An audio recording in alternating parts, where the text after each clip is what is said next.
دوستان عزیز السلام علیکم. شما را یک بار دیگه خوش آمدید میگم به آشپزخانه نوری علی.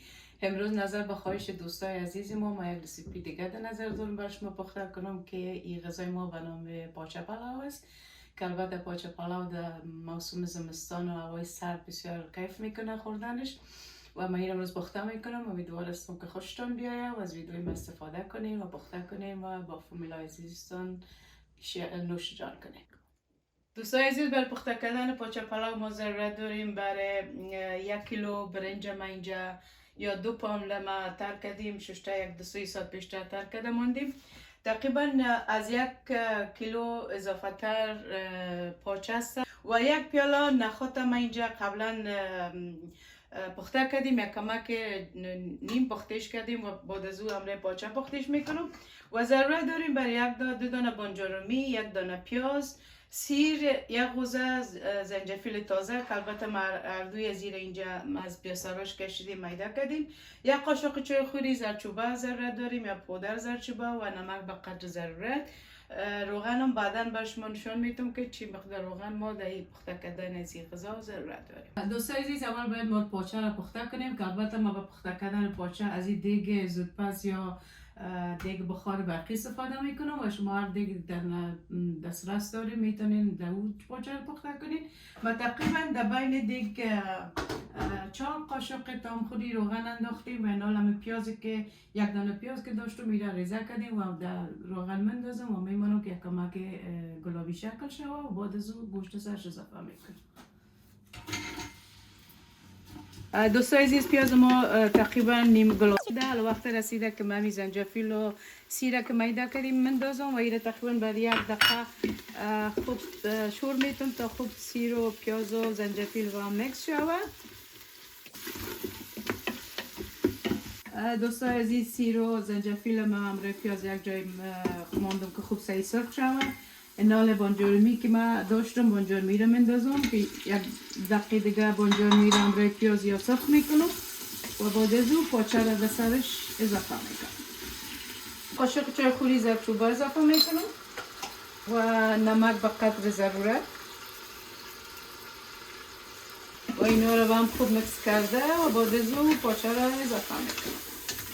اینال وقت رسیده که ما همی پاچه یا گوشت بالای از این سالنده که جور کردیم مندازم. به مدت 2 دقیقه یا تقریبا 3 دقیقه ما پاچه را همراه سالنده که جور کردم خوب ماندم سرخ شود. اینال 1 مقدار آب در بین دیگ مندازم و میمانم تا پاچه خوب صحیح نرم شود. دیگه ما بسته میکنم و تقریبا به مدت 45 دقیقه ما اینجا تایم برش میمانم که تا گوشت پخته شود. باید بگویم که 45 دقیقه بعد ما دیگه واس کردم و یک شور دادمش که تا همه چیز با هم مکس شده باشه و بعدا هم بازم برای 45 دقیقه دیگه ایره ماندم که تا پاچه خوب صحیح نرم شود. یعنی در مجموع 1 ساعت میگیره تا پاچه نرم شود. پاچه نرم شده، اینو ببینین خوب صفا نرم شده. کما که او داره اوشم میمانم که تا برنج دم کنم اوشم خشک میشه. اینالی نخود من دادم اوش و ما قبلا نخود گفتم که 1 نیم پخته کرده بوده میشه. اینالی میخوایم که امروز پاچه خوب صحیح نرم شود و آل سر دیگه پس بسته میکنم. بر مدت 10 دقیقه دیگه میمانم میشه که تا بخار دیگه بگیره. تا او وقتا میریم برای دم کردن برنج. او برنج ما جوش آمده. الان 2 قاشق نمک مندازم بهش و برنج مندازم.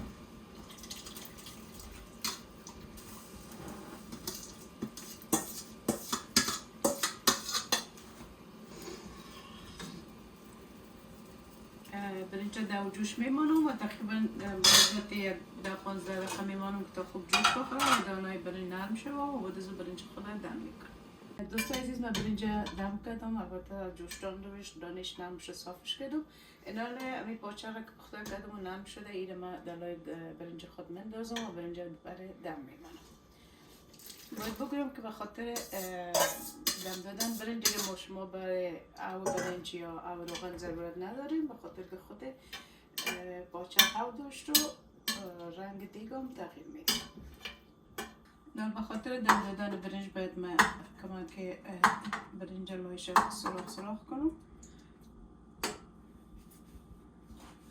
و کمان که از مساله برنج یا مساله پلاو سرش میذارم و دیگه تقریبا بر مدت 25 دقیقه میمانم در دم. البته اول باید بگویم که در درجه میدیم های میمانم تا که هوای برنج خشک شود و بعد از او بر حرارت سلو میمانمش برای 10 دقیقه دیگه که دم بگیره و بعد از او میکشم و به شما نشان میدم که چی رقم.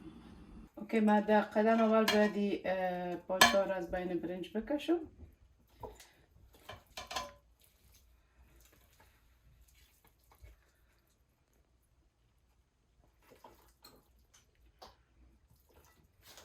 حالا باید من پلاو خوب میکس کنم.